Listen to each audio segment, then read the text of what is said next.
Hey everyone, how's it going? Glenn here from FakeShamp.net and Good Movie Monday. This is our latest video for the summer series. Thanks heaps for clicking play. This is a particularly exciting one for me because not only am I here with the director of one of the most talked about movies on the big screen right now, but this was also an interview that came together really fast, which is something that never usually happens. The movie is Occupation Rainfall. The director is Luke Sparke, who didn't hesitate when I invited him to come and chat. So Luke, you're a bloody legend, mate. How are you? Not bad. How are you? Yeah, doing good, mate. Um, Good. so before we jump into the making of the film and all that stuff, how bloody good's the response been?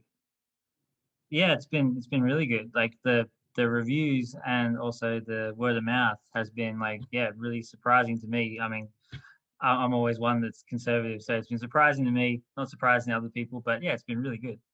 I was gonna say, like, I was watching your sort of your reaction on social media and the immediate response that came through from the critics ahead of the film's release. It just looked like you were genuinely shocked. Well, you live with a product for so long, or a product or an art form, whatever you want to call it, for so long, and you pour your everything you have into a film. So yeah, obviously in the back of my head, it is surprising. Yeah, well, you deserve it all, mate, because I think a lot of people were just truly surprised that an independent film from Australia has delivered the type of spectacle that rivals anything that comes out of Hollywood. Yeah, well, that was the aim.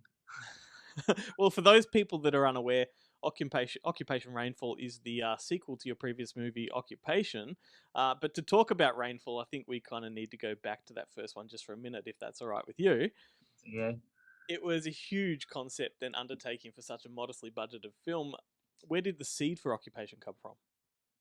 The first movie. I guess just growing up watching, the sci-fi films that we all probably in our age bracket grew up watching, Star Wars and Aliens and Predator and Red Dawn, and driving along, away from those cinemas, loving them, but also looking out the window, thinking, oh, what would happen if that sort of thing happened here in my country and in my backyard, or all that kind of stuff.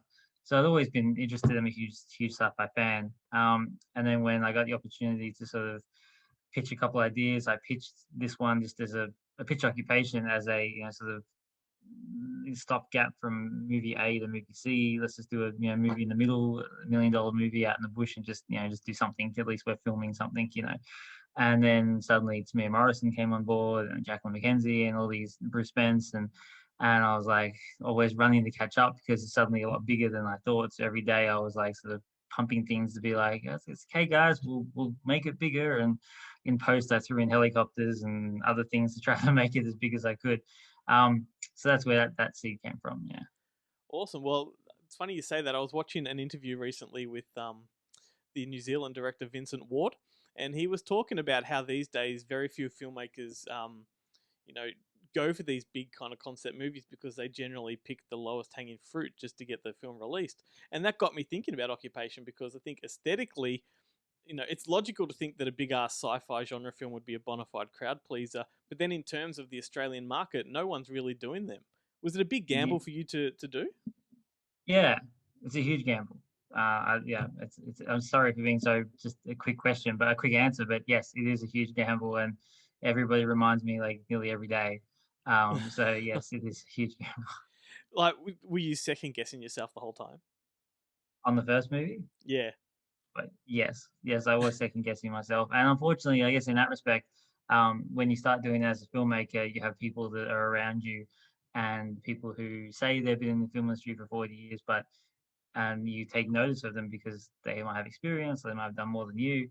Um, and then I found that sometimes it doesn't really works against you because then you're starting worrying you're doing their films or you're doing yeah. their way. And that's one thing that movie taught me was to sort of take control and make sure that I do it my way coming off that movie. Not laying the blame on anyone, but Mhm. off that movie into Rainfall, I definitely took the reins a lot more. Yeah, yeah, right. So with Rainfall, you've got many of the original cast returning, as well as a stable of newcomers. But most obvious of all is just the much bigger scope that you've brought to this one. In fact, I don't know if you read it. My review starts with "Go big or go home." Um, was that where your mind was? Go big or go home? Yeah, pretty much. And I guess it can be, critical. People can be, I can use that as a derogatory term. But I like that sort of stuff. So it feels to me like I always, when I started getting the seed for this idea for Rainfall, I wanted to make sure that kind of this is where my original story kind of really begins, because I had to sort of just slap together a smaller, smaller idea and a big idea but small scope in the first movie, and this was like the big scope I wanted to play with. So I sat everyone down and said, I'm going to do this massive film, and we'll figure out how to do it later. But I'm going to write it big, so get ready. Yeah, right. And for those people watching at home that may not have even heard of the first one, but how would you give a quick rundown of Occupation Rainfall, of all things? Occupation Rainfall, a rundown. I would say it's 2 years into an alien invasion. Earth has been conquered. People are fighting back. Interestingly enough, this colony ship is rocked up. And while we don't get too much into it in this film, the idea is that they're travelers from their planet that's dead, um, and they come here, and the overlords obviously want to take over. But throughout the 2 years, there's been some resistance movement where some aliens have joined the human side, and together they have to uncover a plot called Rainfall. Uh, yeah, to end the war or to find out what it is. Yeah, it's just huge stuff. It's huge stuff. Like, and there wasn't much time between the two movies. Did you roll into pre-production pretty much immediately after wrapping the first film?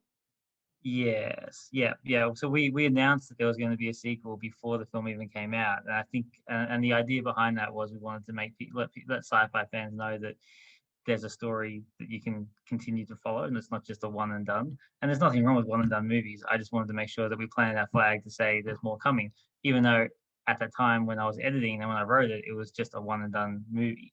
Um, so yeah, so we rolled straight in from like the premiere, and the very next day of the premiere, I started like full pre-production. Was it was it an easy pitch a sequel? Like, because I guess you announced the sequel before the original had been released. So was it a no brainer for the potential investors? How did that work? I think it was a no-brainer because we had all the assets sitting around, and the actors were here, and the sort of designs had been played with, and we all kind of knew that the first film wasn't going to get a massive cinema release, so we all wanted to have another crack at you know having a go at this world, and that's when I sort of said to everyone, well, I'll just go big and see what happens. Yeah, right. And in terms of your casting, you've added a whole bunch of new characters, which are some fantastic creations here, but including Mm. Jason Isaac and Ken Jeong. How did you approach them, and how responsive were they in the start?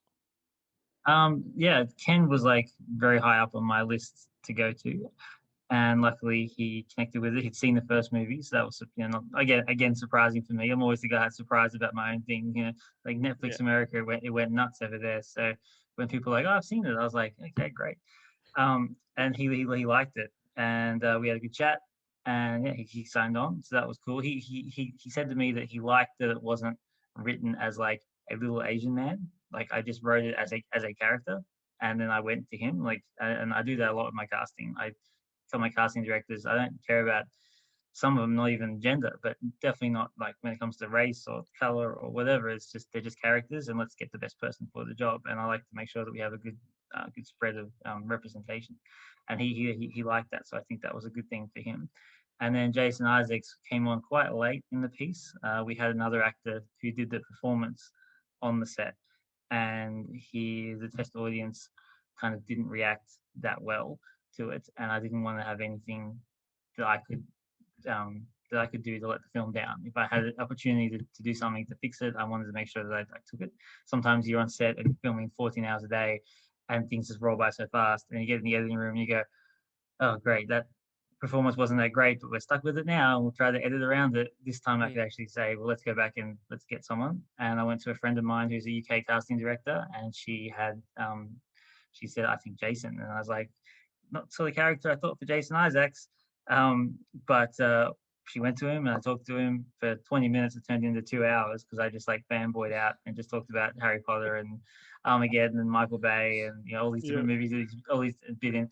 And he pitched the idea to me about this surfer dude, alien California surfer dude, and I was like, great, let's do that. That works. That's awesome. And Yeah. in the original film, you had Jacqueline McKenzie playing a key role, and she was absent in Rainfall. Was her character written out from the get go, or did she sort of decline a reprisal? It was scheduling conflicts Yeah. with Jacqueline McKenzie. Unfortunately, her character was there, and then she had scheduling conflicts. And because we shot it for we shot it over a long period of time because of our budget restraints. We had like blocks of shooting here and there throughout the course of 2 years. We were like filming for 5 weeks and then filming for 2 weeks and then filming for 1 week, but like massive chunks in the middle, which was terrible when it comes to continuity.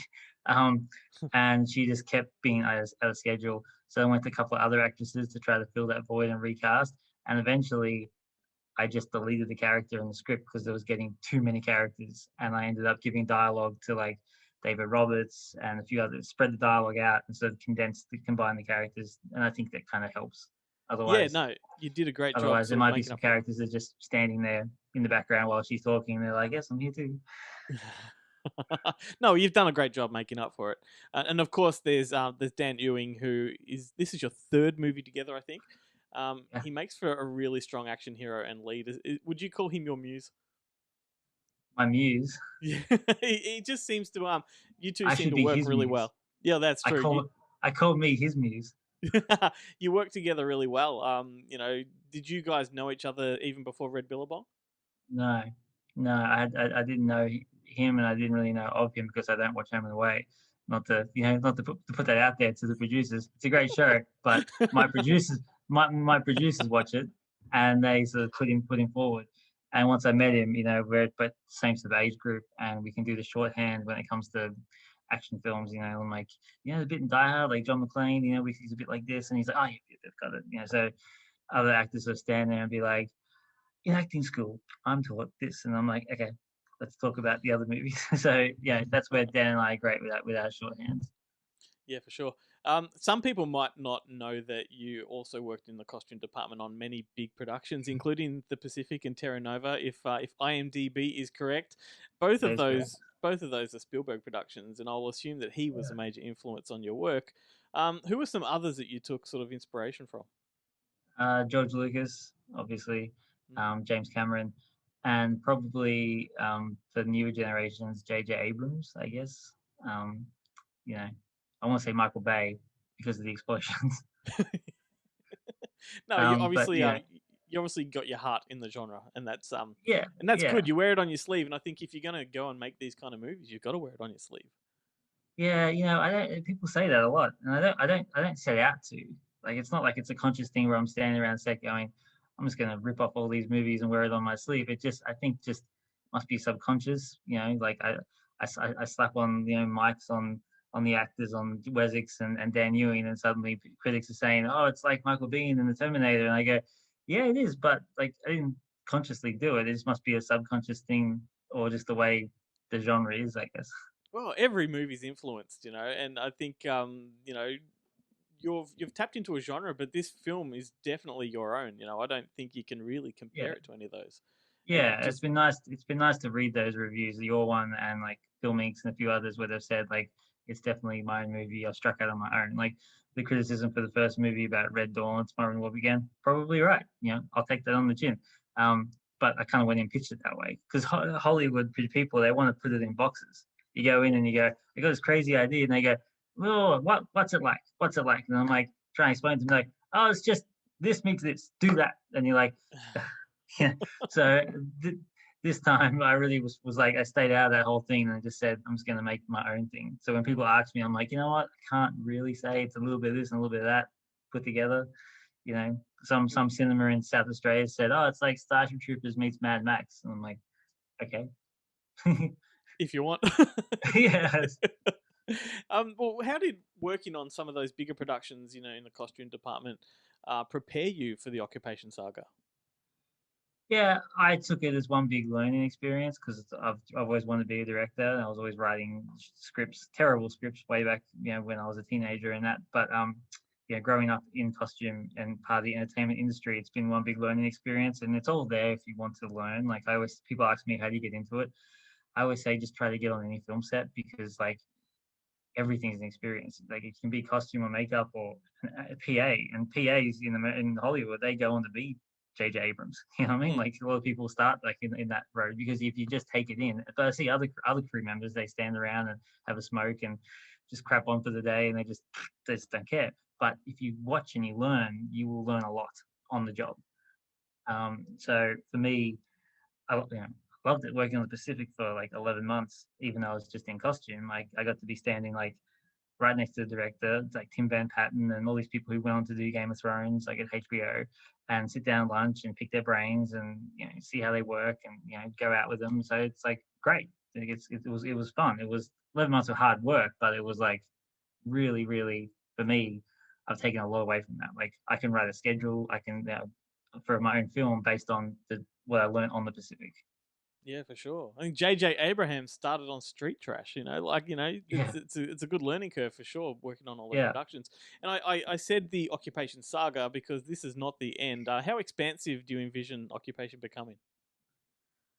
Yeah, look, I have lots of ideas, lots of expansions.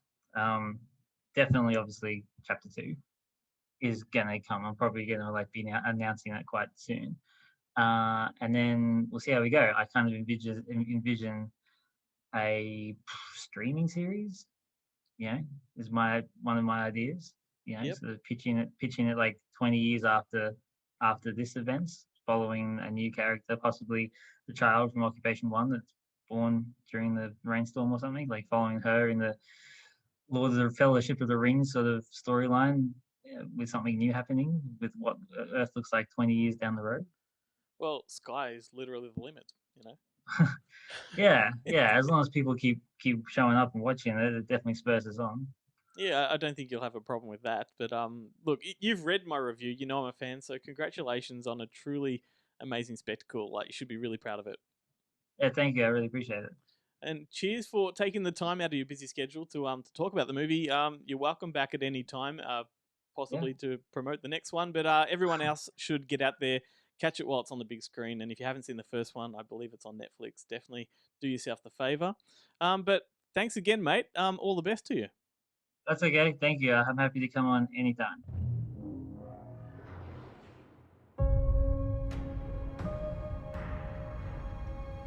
What I'm about to show you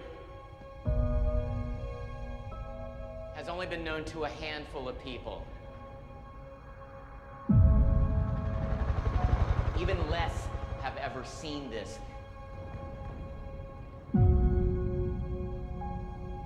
This is Project Rainfall. The city's lost, we're surrounded, and we're suffering unsustainable casualties. There's something else.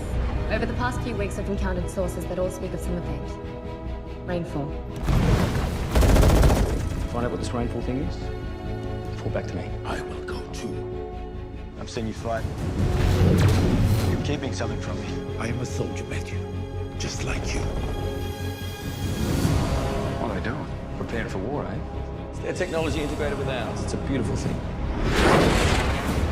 I've hidden from this war long enough. I'm going to make sure you complete your mission. You are surrounded. You cannot win. Oh, that's not good. Here we go!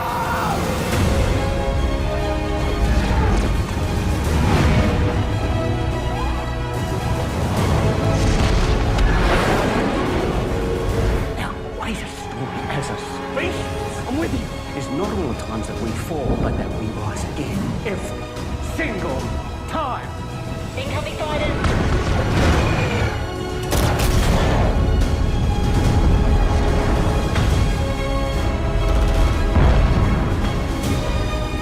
What else you got? Come on, you maggots! Go back!